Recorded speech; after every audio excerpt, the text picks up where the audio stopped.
வணக்கம் நண்பர்களே, நீங்கள் பார்த்துட்டு இருக்கிறது SRVTWIZ தமிழ் சேனல். நான் உங்கள் SRVTWIZ. இன்றைக்கி நம்ம வந்து Realme X2 Pro அதை பற்றி தான் பார்க்க போகிறோம். இந்த ஃபோன் வந்து October 31 ரிலீஸ் ஆகும் அப்படின்னு சொல்லியிருக்காங்க.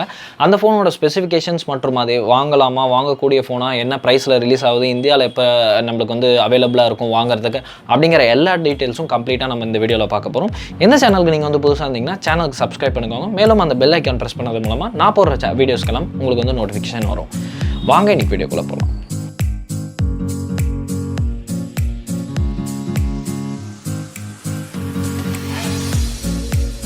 இந்த மாதம் அதாவது அக்டோபர் பார்த்திங்கன்னா நம்மளுக்கு வந்து நிறைய ஸ்மார்ட் ஃபோன் வந்து ரிலீஸ் ஆகிட்டு இருந்துச்சு. ரியல்மி தரப்பில் இருந்தும் சரி, ரெட்மி தரப்பில் இருந்தும் சரி, நம்மளுக்கு வந்து ஆப்பிள் ஃபோன் ரிலீஸ் ஆச்சு. அது மட்டும் இல்லாமல் OnePlus 7T வந்து ரிலீஸ் ஆயிருக்கு. ஸோ நிறையவே இந்த மாதம் ரிலீஸ் ஆயிருக்கு. ஸோ அக்டோபர் பதில் இதை வந்து டெக்டோபர்னே சொல்லலாம். ஏன்னா அவ்வளோ ஃபோன்ஸ் இருக்குது. இந்த ஃபோன்ஸுக்கு நடுவில் ரியல்மி வந்து ஒரு ஃப்ளாக்ஷிப் ஃபோன்ஸ், அதாவது OnePlus, ஐஃபோன் அந்த மாதிரி ஃபோன்ஸுக்கு வந்து சேலஞ்ச் பண்ணுற மாதிரி Realme X2 Pro அப்படிங்கிற ஃபோன் வந்து ரிலீஸ் பண்ணுறாங்க. இது வந்து October 31 தான் அஃபிஷியலாக ரிலீஸ் ஆகுது. பட் நம்மளுக்கு வந்து சேல்ஸுக்கு வந்து December 5 தான் வரும் அப்படின்னு சொல்லியிருக்காங்க. இந்த ஃபோனில் இருக்கிற ஸ்பெசிஃபிகேஷன்ஸ் பற்றி நம்ம வந்து பார்த்துருவோம். இந்த ஃபோன்லையும் ஆஸ் யூஷுவல் 4 கேமரா வந்து கொடுத்துருக்காங்க. 4 கேமராவில் பார்த்தீங்கன்னா முதல் கேமரா வந்து 64 மெகா பிக்சல். அது மட்டும் இல்லாமல் 12 மெகா பிக்சல் ஒரு கேமரா ஒன்று இருக்குது. 8 மெகா பிக்சல் ஒரு கேமரா. அது மட்டும் இல்லாமல் 2 மெகா பிக்சல். நம்மளுக்கு வந்து அதே மாதிரி macro lens, wide angle lens, bokeh மோடுக்காக போர்ட்ரேட் லென்ஸ், அப்புறம் நார்மல் மெயின் கேமரா வந்து கொடுத்துருக்காங்க. ஃப்ரண்ட்டில் பார்த்தீங்கன்னா நம்மளுக்கு வந்து 16 மெகா பிக்சல் கேமரா வந்து கொடுத்துருக்காங்க. டிஸ்பிளே பார்த்தீங்கன்னா 6.5 இன்ச் டிஸ்பிளே வந்து கொடுக்குறாங்க. ஃபுல் HD ப்ளஸ் ரெசல்யூஷன் தான் நம்மளுக்கு. அது மட்டும் இல்லாமல் Gorilla Glass 5 ப்ரொடெக்ஷனோட வருது. பேட்டரி அப்படின்னு பார்த்தீங்கன்னா நம்மளுக்கு வந்து 4000 mAh பேட்டரி வந்து இதில் வந்து கொடுக்குறாங்க. கம்மி தான் பேட்டரி. இன்னும் ஃபீச்சர்ஸ் இருக்குது, இருங்க நான் சொல்கிறேன். அது மட்டும் இல்லாமல் ஊக் சார்ஜ் வந்து இதில் கொடுக்குறாங்க. Type-C தான் இதோட சார்ஜிங். 3.5mm ஹெட்ஃபோன் ஜாக்கும் இதில் இன்னும் இருக்குது. அது ஒரு நல்ல விஷயம்னு அப்படின்னே சொல்லலாம். ஏன்னா வந்து அழிஞ்சிட்டே வருது, எக்ஸ்டெண்ட் ஆகிற ஒரு விஷயம் அப்படின்னே சொல்லலாம். இதில் வந்து எந்த அளவுக்கு ஃபாஸ்ட் சார்ஜ் ஆகும் அப்படின்னு வந்து நம்மளுக்கு வந்து சொல்லலை. இப்போ வந்து மெயினான விஷயம், அதாவது ப்ராசஸர். இதோட ப்ராசஸர் நீங்கள் கேட்டிங்கன்னா கன்ஃபார்மாக ஷாக் ஆகிடுவீங்க. அது மட்டும் இல்லாமல் ப்ரைஸை கேட்டிங்கனாலும் ஷாக் ஆகிடுவீங்க. ரியல்மியோட சீரீஸில் இதுதான் வந்து ஹை ப்ரைஸ் அப்படின்னே சொல்லலாம். இதில் வந்து Snapdragon 855+ அப்படிங்கிற ப்ராசஸர் வந்து வச்சுருக்காங்க. உங்களுக்கே தெரியும், இதுதான் இப்போதைக்கு மார்க்கெட்டில் இருக்கிற பெஸ்ட் ப்ராசஸர் அப்படின்னு. இந்த ப்ராசஸர் வந்து இந்த ஃபோனில் வச்சுருக்கிறதுனால ப்ரைஸும் ஆப்வியஸாக அதிகமாக தான் இருக்கும். இதில் வந்து 28,000 ரூபாய் ப்ரைஸ்க்கு வந்து நம்மளுக்கு வந்து லான்ச் பண்ணுறாங்க.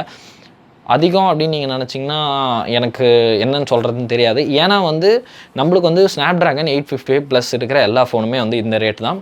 அதே மாதிரி இதுலேயும் 855+ கொடுத்துருக்கனால 28,000 ரூபாய் பட்ஜெட்டில் வச்சுருக்காங்க.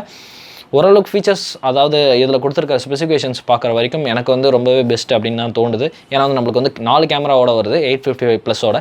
பர்ஃபார்மன்ஸ் வைஸ் நம்ம வந்து யூஸ் பண்ணால் தான் தெரியும் எப்படி இருக்குது அப்படின்ட்டு. பட் ஃபோன் பார்க்க ரொம்பவே சூப்பராக இருக்குது அப்படின்னு தான் சொல்லலாம். ஒரு நீட்டான லுக் வந்து நம்மளுக்கு வந்து ஃபோனை பார்க்கும்போது வருது. பெசல்ஸ்லாம் சுத்தமாக இல்லை, நல்லாவே ரொம்பவே லைட்டாக ஒரு பார்டர் தின்னாக தான் வருது நம்மளுக்கு. ஸோ ஃபோன் பார்க்கறது போது நல்லாவே ஒரு தம்ஸ் அப் கொடுக்கலாம் அப்படின்னு நினைக்கிறேன். ஏன்னா அவ்வளோ அழகாக இருக்குது.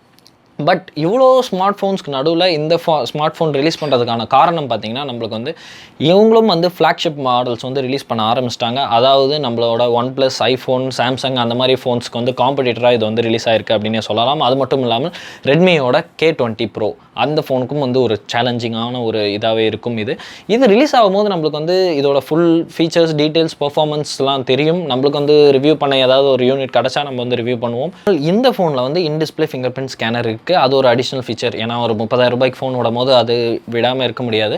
பட் பின்னாடியும் கூட வச்சிருக்கலாம். பட் இவங்க இன் டிஸ்பிளே வந்து வச்சிருக்காங்க. அது ஒரு நல்ல ஃபீச்சர் அப்படின்னே சொல்லலாம். அது மட்டும் இல்லாமல் ஃபேஸ் அன்லாக்கும் இருக்குது. அதாவது ஃபேஸ் அன்லாக்னா நார்மல் கேமரா மூலமாக ஃபேஸ் அன்லாக் பண்ணுறது. அது அவ்வளோவா பெருசாக கன்சிடர் பண்ணிக்காங்க. இன் டிஸ்பிளே ஃபிங்கர் பிரிண்ட் இருக்குது. அதுவே ஒரு ஆச்சரியமான விஷயம். 28,000 ரூபாய் ப்ரைஸ் பாயிண்ட்க்கு இந்த ஃபோன் வாங்கக்கூடிய ஃபோன் தான். ஸோ வாங்குறவங்க இருந்தீங்கன்னா வெயிட் பண்ணி பாருங்கள். ஸோ 30,000 ரூபாயில் ஏதாவது ஃபோன் வாங்கணும் அப்படின்னா நீங்கள் வந்து கன்ஃபார்மாக அக்டோபர் எண்ட் வரைக்கும் வெயிட் பண்ணலாம். இந்த ஃபோன் வந்து வந்தோடனே எப்படி இருக்குது அப்படின்னு பார்த்துட்டு நான் இன்னொரு ரிவ்யூ போடுறேன். அது வரைக்கும் வெயிட் பண்ணி பாருங்கள். ஏன்னா வாங்குறவங்க அவசரப்படாதீங்க. இந்த ஃபோன் நல்லா இருந்துச்சுன்னா உங்களுக்கு தான் ப்ராஃபிட். அதனால தான் சொல்கிறேன் வெயிட் பண்ணுங்கன்ட்டு. ஸோ இந்த வீடியோ அவ்வளோதான். இந்த வீடியோ உங்களுக்கு பிடிச்சிருந்தா லைக் பண்ணுங்கள், ஷேர் பண்ணுங்கள், சப்ஸ்கிரைப் பண்ணுங்கள் சேனலுக்கு. மேலும் உங்களுக்கு ஏதாவது வீடியோஸ், ஏதாவது டவுட்ஸ் ஏதாவது இருந்தால் நீங்கள் வந்து கமெண்ட் செக்ஷனில் தெரிவிக்கலாம். நான் உங்களுக்கு அதுக்கு ஏற்ற மாதிரி ஒரு வீடியோ போடுவேன். இந்த வீடியோ அவ்வளோதான்.